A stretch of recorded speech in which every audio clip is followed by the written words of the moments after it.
여러분, 혹시 아침에 기도하고 나서 이런 생각 해보신 적 있으신가요? 분명히 기도했는데 왜 마음이 더 무거워질까? 하나님께 맡겼다고 말했는데 왜 하루가 시작부터 막히는 느낌이 들까? 많은 성도님들이 새벽이나 아침에 무릎 꿇습니다. 가족을 위해, 건강을 위해, 자녀의 앞길을 위해, 먹고 사는 문제를 위해 진심으로 기도합니다. 그런데도 이상하게 기도 후에 평안이 오기보다 불안이 더 커지고 하나님께 가까이 간 것 같은데 도리어 마음이 흔들릴 때가 있습니다. 그 이유가 여러분의 기도 시간이 짧아서일까요?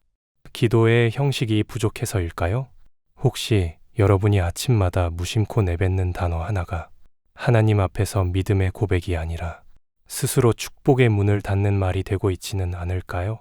성경은 우리의 신앙이 생각 속에만 머무르지 않는다고 말합니다.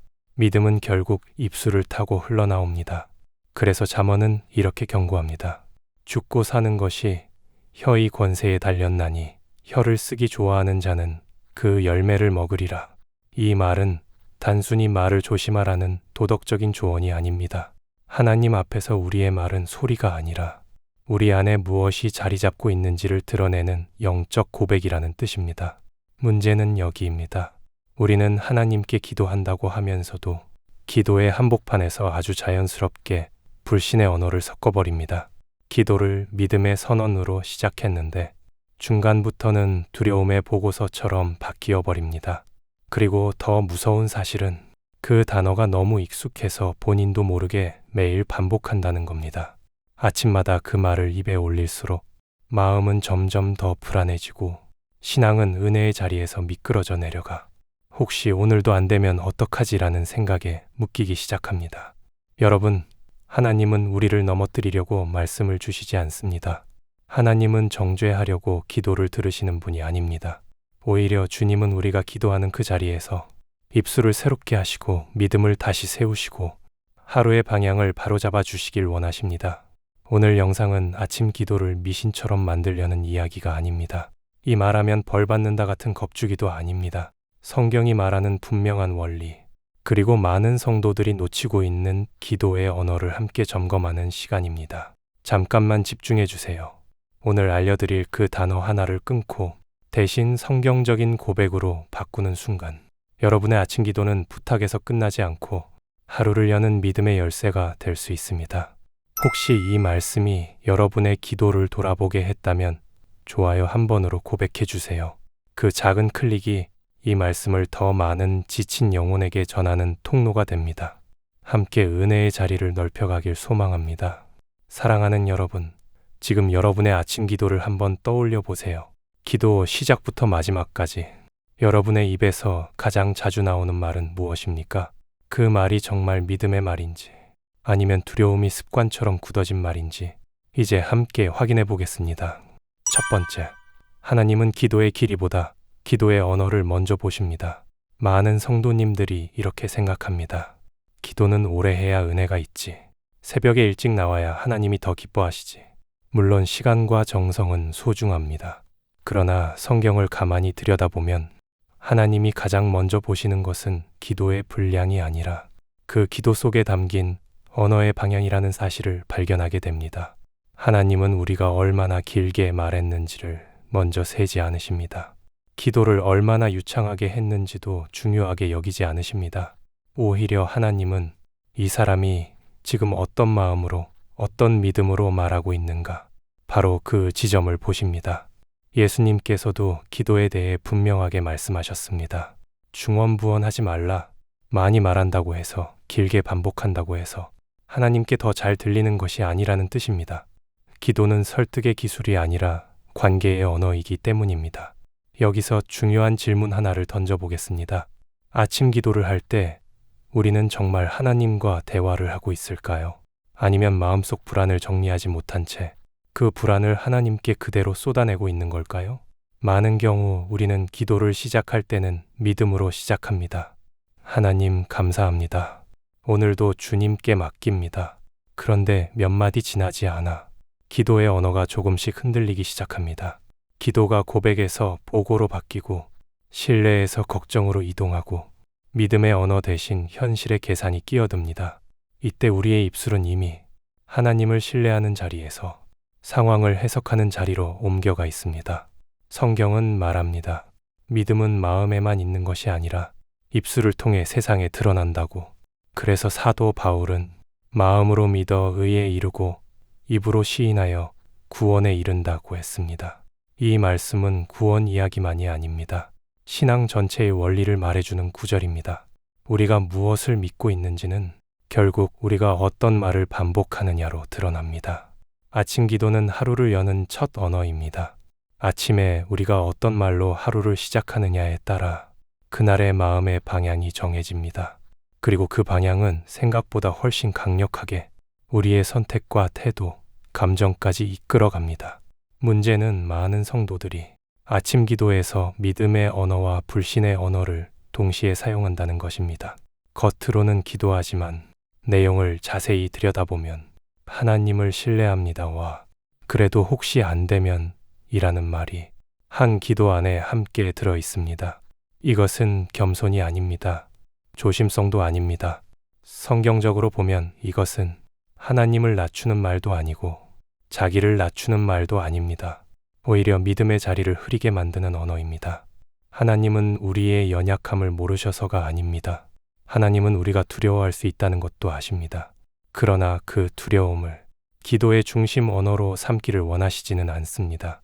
왜냐하면 기도는 두려움을 정리하는 시간이 아니라 두려움을 하나님께 맡기는 선언이기 때문입니다. 여기서 아주 중요한 영적 원리가 하나 나옵니다. 기도는 상황을 설명하는 시간이 아니라 하나님을 신뢰하겠다고 입술로 선택하는 시간이라는 사실입니다. 이 원리를 놓치면 아무리 기도를 많이 해도 기도가 오히려 불안을 키우는 통로가 됩니다. 하나님께 나아갔는데 마음은 더 무거워지는 이유가 바로 여기에 있습니다. 이제 다음 내용에서 아침 기도에서 가장 자주 등장하지만 믿음의 흐름을 끊어버리는 그 문제의 단어 하나를 구체적으로 짚어보겠습니다. 왜 그 단어가 위험한지, 왜 너무 많은 성도들이 아무 생각 없이 사용하고 있는지 성경의 기준으로 차분하게 살펴보겠습니다. 두 번째, 아침 기도에서 가장 많이 쓰이지만 믿음을 가장 빠르게 무너뜨리는 그 단어. 이제 조심스럽지만 분명하게 말씀드리겠습니다. 많은 성도님들이 아침 기도에서 너무도 자연스럽게 사용하는 이 단어, 바로 혹시입니다.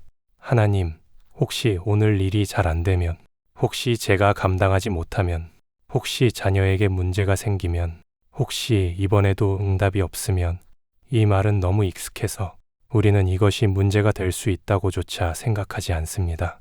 오히려 겸손해 보이고 조심스러워 보이고 현실적인 기도처럼 느껴지기도 합니다. 하지만 성경의 관점에서 보면 이 혹시라는 단어는 기도의 방향을 아주 조용히 그러나 확실하게 바꿔놓습니다. 이 단어의 특징은 분명합니다. 혹시라는 말은 항상 최악의 가능성을 먼저 떠올리게 만듭니다. 그리고 그 가능성을 하나님 앞에 내어놓는 순간 기도는 신뢰가 아니라 불안의 가정에서 출발하게 됩니다. 여러분, 한번 생각해 보십시오. 우리가 정말 하나님을 신뢰한다면 기도의 첫 전제가 혹시 안 되면일 필요가 있을까요? 물론 우리는 연약합니다. 미래를 알지 못하고 상황을 통제할 수 없습니다. 그러나 기도는 그 연약함을 그대로 붙잡고 흔드는 시간이 아니라 그 연약함을 하나님께 내려놓는 시간입니다. 그런데 혹시라는 단어는 내려놓는 것처럼 보이지만 실제로는 불안을 손에서 놓지 않겠다는 선언에 가깝습니다. 이 단어가 왜 위험한지 세 가지 이유로 정리해 보겠습니다.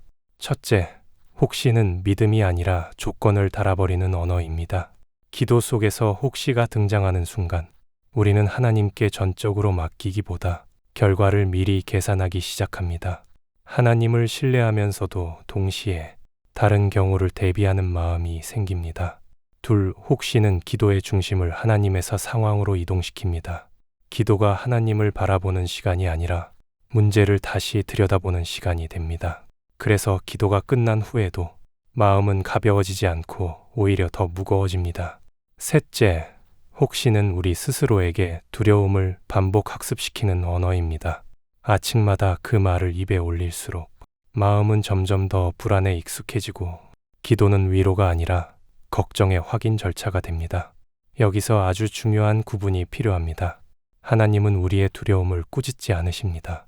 연약함을 숨기라고도 하지 않으십니다.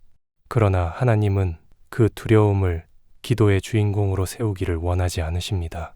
성경에서 믿음의 사람들을 보면 그들은 문제를 모르는 사람들이 아니었습니다. 다만 문제를 먼저 말하지 않았을 뿐입니다. 그들은 상황보다 하나님을 먼저 입술에 올렸습니다. 혹시라는 단어가 반복될수록 기도는 점점 하나님을 바라보는 시간에서 마음속 최악의 시나리오를 정리하는 시간으로 변질됩니다.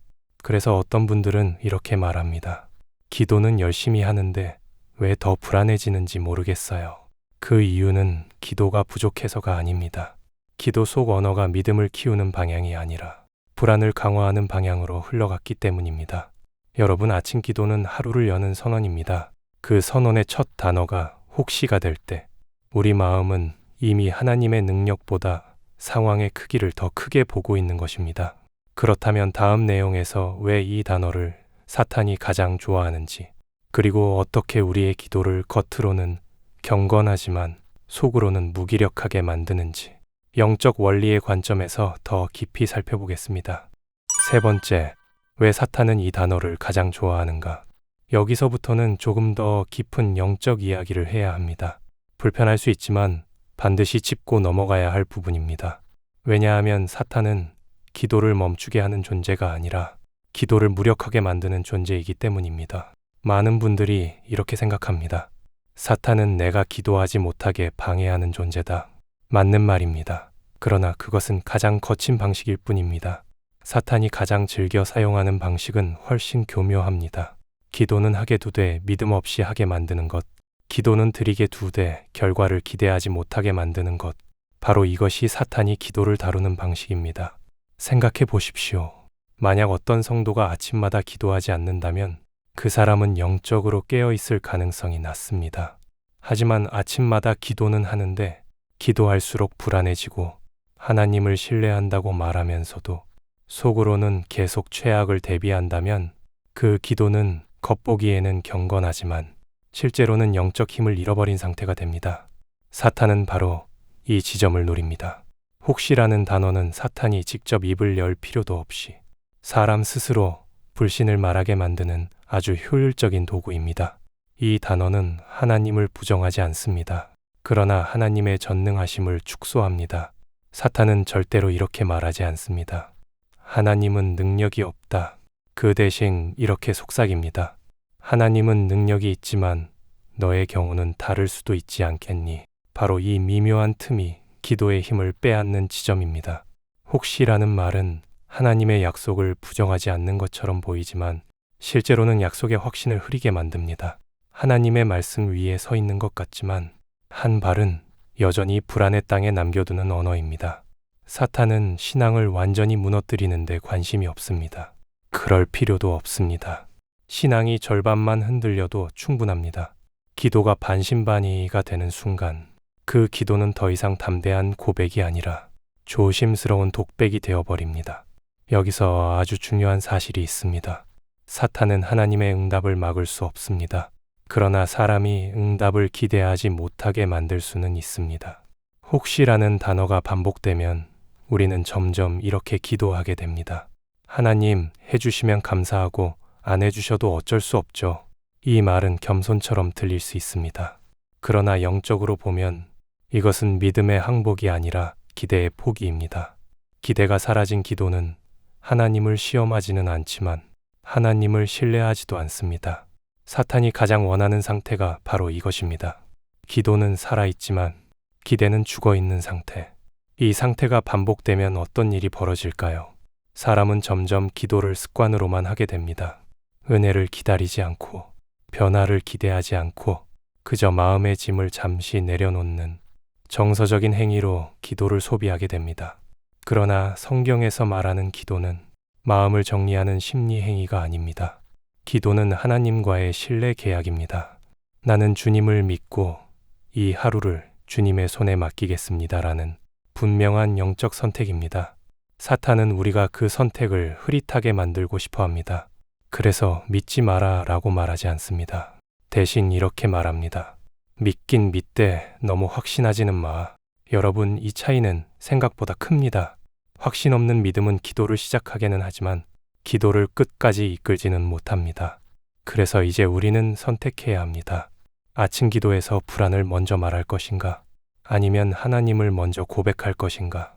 그렇다면 이제 혹시라는 단어를 실제 기도에서 어떻게 끊어내고 대신 어떤 믿음의 언어로 바꿔야 하는지 아침마다 바로 적용할 수 있도록 구체적인 기도 방향을 알아보겠습니다. 네 번째, 그 단어를 끊고 이렇게 바꿔 기도하십시오. 이제 가장 중요한 부분으로 들어갑니다. 아침 기도에서 혹시라는 단어가 왜 문제인지 알았다면 다음 질문은 이것입니다. 그럼 어떻게 기도해야 합니까? 불안을 느끼지 말라는 건가요? 현실을 무시하고 긍정적인 말만 해야 하나요? 결론부터 말씀드리면 불안을 없애려고 애쓰는 기도가 아니라 불안을 하나님께 넘겨주는 언어로 바꾸는 기도가 필요합니다. 하나님은 우리의 연약함을 숨기라고 하시지 않습니다. 다만 그 연약함을 출발점으로 삼지 말라고 하십니다. 그래서 기도의 언어를 바꾸는 첫 번째 원칙은 이것입니다. 상황 설명으로 기도를 시작하지 말고 하나님 고백으로 기도를 시작하라. 예를 들어 보겠습니다. 많은 분들이 이렇게 기도합니다. 하나님, 혹시 오늘 일이 잘 안 되면 제가 너무 힘들 것 같습니다. 이 기도에서 문제는 힘들어하는 마음이 아닙니다. 문제는 기도의 첫 문장이 이미 잘 안 될 가능성을 중심에 두고 있다는 점입니다. 이 문장을 이렇게 바꿔보십시오. 하나님, 오늘의 결과보다 저를 붙드시는 주님을 먼저 신뢰합니다. 상황은 그대로입니다. 현실도 달라지지 않았습니다. 그러나 기도의 중심은 완전히 달라졌습니다. 이제 두 번째 원칙입니다. 미래를 가정하지 말고 현재의 신뢰를 선언하라. 혹시라는 단어는 항상 미래의 부정적인 장면을 먼저 그려냅니다. 그러나 믿음의 기도는 아직 오지 않은 미래를 상상하는 대신 지금 하나님을 신뢰하겠다는 선택을 말합니다. 그래서 이렇게 바꿔 기도할 수 있습니다. 하나님, 오늘 어떤 일이 오더라도 제가 주님 손안에 있음을 믿습니다. 이 기도는 문제가 없을 것이라고 말하지 않습니다. 다만 문제가 와도 하나님의 통치 밖에 있지 않다는 사실을 고백합니다. 세 번째 원칙은 매우 중요합니다. 결과를 조절하려 하지 말고 방향을 하나님께 맡기라. 혹시라는 말 뒤에는 항상 통제 욕구가 숨어 있습니다. 최악의 경우까지 대비하고 싶고 마음의 상처를 줄이고 싶은 인간적인 본능입니다. 그러나 기도는 결과를 통제하는 시간이 아니라 방향을 하나님께 넘기는 시간입니다. 그래서 이렇게 기도할 수 있습니다. 하나님, 제 생각과 제 계산을 내려놓습니다. 오늘 하루의 방향을 주님께 맡깁니다. 이 고백은 아무 일도 일어나지 않을 거라는 말이 아닙니다.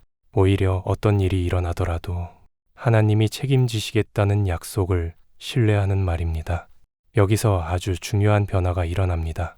기도의 언어가 바뀌면 기도의 감정도 바뀝니다. 불안이 완전히 사라지지는 않을 수 있습니다. 그러나 불안이 기도를 끌고 가지 못하게 됩니다. 이제 기도는 두려움이 주도하는 시간이 아니라 믿음이 방향을 잡는 시간이 됩니다. 아침 기도는 하루를 여는 첫 선언입니다. 그 선언이 혹시로 시작되면 하루는 늘 대비 태세로 흘러갑니다. 그러나 그 선언이 주님을 신뢰합니다로 시작되면 상황이 흔들려도 중심은 흔들리지 않습니다. 여러분, 기도는 말을 잘 고르는 기술이 아닙니다. 기도는 믿음을 선택하는 용기입니다. 오늘부터 아침 기도에서 그 단어 하나를 끊으십시오. 그리고 대신 이렇게 고백하십시오. 하나님, 제가 다 이해하지 못해도 주님을 신뢰합니다. 이 고백이 반복될수록 아침 기도는 불안을 달래는 시간이 아니라 하루를 붙드는 힘의 시간이 될 것입니다. 아침 기도는 부탁의 시간이 아니라 하루를 여는 선언입니다. 이제 정리해 보겠습니다. 아침 기도가 중요한 이유는 그 기도가 하루 중 가장 먼저 드려지는 기도이기 때문이 아닙니다. 아침 기도는 그날 하루를 어떤 믿음으로 살아갈 것인지 결정하는 첫 고백이기 때문입니다. 우리는 그동안 너무 자연스럽게 기도해 왔습니다. 기도를 많이 하면 믿음이 깊어질 거라 생각했고, 기도를 길게 하면 하나님이 더 들으실 거라 여겼습니다. 그러나 오늘 말씀을 통해 분명해진 사실이 하나 있습니다. 하나님은 기도의 길이보다 기도의 언어를 보십니다. 기도의 열심보다 입술의 방향을 먼저 들으십니다. 아침 기도에서 무심코 사용하던 그 단어, 혹시는 겸손의 말처럼 들릴 수 있습니다. 그러나 반복될수록 우리 마음을 하나님께서 아니라 상황과 두려움에 묶어두는 언어가 됩니다. 하나님은 우리가 연약하다는 사실을 이미 알고 계십니다. 넘어질 수 있다는 것도, 불안해할 수 있다는 것도 아십니다. 그럼에도 불구하고 하나님이 기도를 요구하시는 이유는 그 연약함 위에 믿음을 선택할 기회를 주시기 때문입니다. 기도는 문제를 설명하는 시간이 아닙니다. 기도는 하나님, 저는 오늘도 주님을 신뢰하기로 선택합니다라고 입술로 고백하는 시간입니다. 여러분, 하루는 생각보다 짧고 마음은 생각보다 쉽게 흔들립니다. 그래서 하루의 첫 말이 중요합니다. 그 첫 말이 두려움의 말인지 신뢰의 말인지에 따라 그날의 방향이 달라집니다. 오늘부터 아침 기도를 이렇게 바꿔보십시오. 상황을 먼저 말하지 말고 결과를 가정하지 말고 하나님을 먼저 고백하십시오. 하나님, 오늘 무슨 일이 일어나든 제가 주님의 손 안에 있음을 믿습니다. 이 고백은 하루를 보장해 주지는 않을 수 있습니다. 그러나 하루를 붙들어 줄 믿음의 중심은 분명히 세워줍니다. 기도는 마법이 아닙니다. 그러나 기도의 언어는 우리 마음을 지키는 울타리가 됩니다. 그리고 그 울타리 안에서 우리는 상황보다 크신 하나님을 다시 바라보게 됩니다. 이제 내일 아침을 떠올려 보십시오. 눈을 뜨고 아직 아무 일도 일어나지 않은 그 순간에 여러분의 입에서 나올 첫 기도는 무엇이겠습니까? 혹시로 시작되는 기도입니까? 아니면 주님을 신뢰합니다로 시작되는 고백입니까? 그 선택 하나가 여러분의 하루를 바꾸고 기도의 무게를 바꾸고 신앙의 방향을 다시 세워줄 것입니다. 오늘 이 말씀이 마음에 남았다면 내일 아침 기도에서 단 한 문장이라도 바꿔보시기 바랍니다. 하나님은 그 작은 변화 위에 충분한 은혜를 더하시는 분이십니다.